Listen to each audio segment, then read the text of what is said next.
بسم الله الرحمن الرحيم.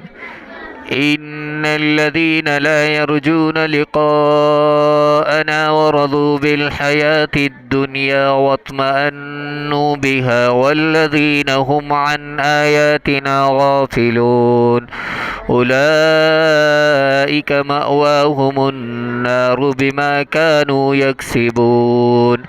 إن الذين آمنوا وعملوا الصالحات يهديهم ربهم بإيمانهم تجري من تحتهم الأنهار في جنات النعيم دعواهم فيها سبحانك اللهم وتحيتهم فيها سلام وآخر دعواهم أن الحمد لله رب العالمين.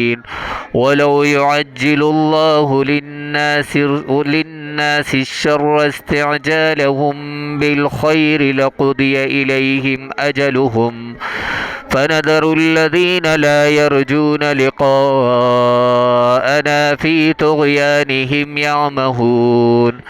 وإذا مس الإنسان الضر دعانا لجنبه أو قاعدا أو قائما فلما كشفنا عنه ضره مر كأن لم يدعنا إلى ضر مسه كذلك زين للمسرفين ما كانوا يعملون.